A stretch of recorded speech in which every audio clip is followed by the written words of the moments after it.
You can't write stories about aeroplanes. Stories are about people.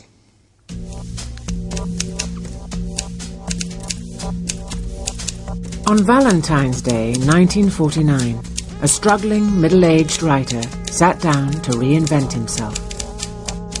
As John Harris, he had written short stories for American magazines. In his new incarnation, he would go on to produce some of the most famous novels in British science fiction. The Day of the Triffids, the Chrysalids, the Midwich Cuckoos. Tales of biological engineering, genetic mutation, surrogate mothers, real science filtered through an extraordinary imagination.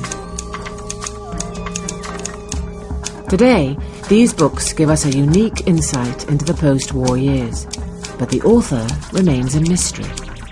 So who really was John Wyndham?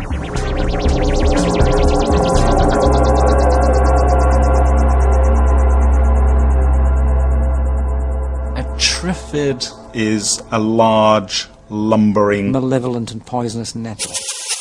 It moves like a man on crutches. So it's got 3 legs, and it sort of moves its front 2 legs and then drags its 3rd leg behind. It sounds more than it looks. That eerie kind of tock, tock, tock. Sinister, I think, is the word I'd use. Rather sinister. You look at it and think, ooh. The Day of the Triffids was John Wyndham's breakthrough novel. Since its publication in 1951, it has never been out of print. It is one of the definitive novels of the post-war decade. How come this book sold year after year? It's because there's something behind it that is attractive. Obviously, it was what people wanted in trumps. Wyndham didn't often talk about his work, but in 1960, in his only ever TV interview, he revealed the inspiration for the book. May I ask, Mr. Wyndham, where it is that you rely upon, how it is you rely upon, and indeed what it is you rely upon for your stimulus? Sometimes one gets an idea thrown at one. The original Triffids one, I think, came one night when I was walking along a dark lane in the country, and the hedges were only just distinguishable against the sky, and the higher things sticking up from the hedges became rather menacing. One felt that they might come over and strike down. Out of this small seed grew a story which has been translated all around the world and adapted for radio, TV, and a Hollywood movie. The Day of the Triffids.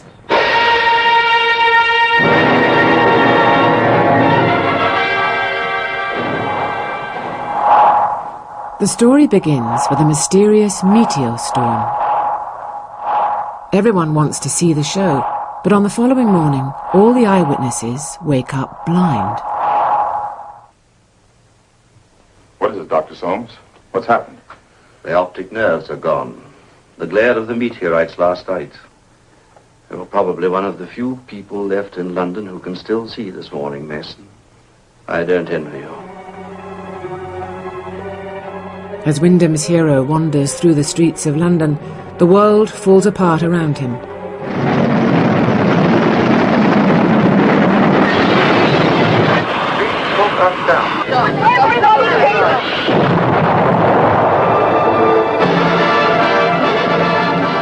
Wyndham had lived through the Blitz and fought in the war. His descriptions of a destroyed London were authentically surreal. A cat on the pavement was engaged in sniffing at something which might have been a bundle of rags, but was not. A man came around a corner. He had a gloating expression on his face and was perseveringly rolling a large cheese along the middle of the road. When he heard my step, he halted his cheese and sat on it, brandishing his stick fiercely. Wyndham wasn't content just to destroy London and blind humanity. As the survivors come together, they're confronted by mankind's nemesis, the Triffids.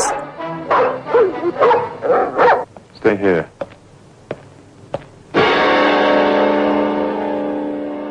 These huge, hungry plants make easy meat of the blind before turning on the survivors.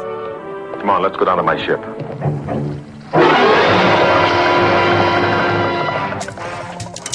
The Triffids look out of this world, but Wyndham was never just a fantasist. His genius was to root his bizarre creations in the real world. The Day of the Triffids tapped into a scientific debate which was raging in the late 40s. This was a period in which, all over the world, strange experiments were being carried out on plants. In America, scientists were exposing crops to radiation in order to create new mutant strains. A lot of plant breeding at that time depended on using atomic energy to create mutations that would then grow and be useful. Nectarines, which we all know and like, a slight improvement on peaches in terms of the mouthfeel and quality and so on, are actually mutants that were derived by irradiating peaches with atomic energy, with atomic irradiation. But the strangest work of all was going on behind the Iron Curtain.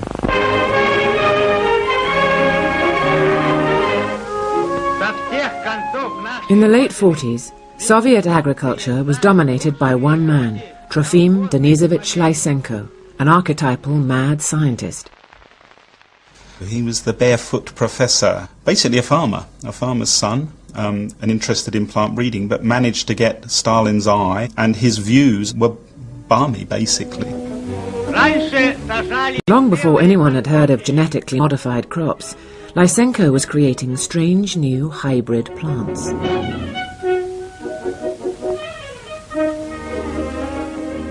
In the Soviet Union, he was hailed as a genius. In the West, no one was quite sure what to make of him. This was a big debate in the newspapers at the time, was Soviet genetics. You had popular books like this coming out from the communist press at the time in Britain, but these were quite widely sold pamphlets called Lysenko is Right, exactly at the time that that Wyndham was writing The Day of the Triffids. Wyndham mixed fact and fiction, name-checking Lysenko and identifying the Triffids as a Russian hybrid, unwittingly created as a food crop.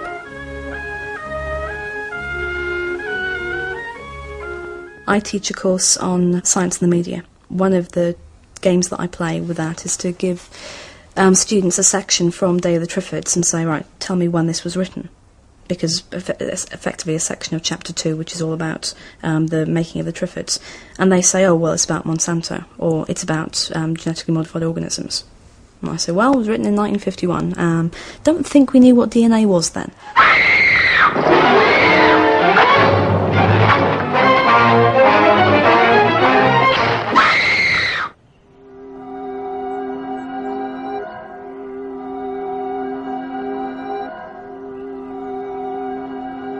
Visually, Wyndham's Triffids resemble overgrown hothouse plants. There are hundreds of different types of carnivorous plant, and Wyndham seemed fascinated by them. There are elements of Triffids in lots of other plants. I mean, some plants can move a little, but no plants can move, take their roots up and walk around. There are plants that eat animals, or insects at any rate. So there's a little tiny bit of Triffids in many other plants, which is why it's such a wonderful sort of synthesis. But an actual Triffid, no, not possible, I'm afraid. For Wyndham, though, what if was always more interesting than exactly how. Reality was an inspiration, not a limitation. And anyway, this was not a story about plants. It was a story about people. People caught up in a catastrophe.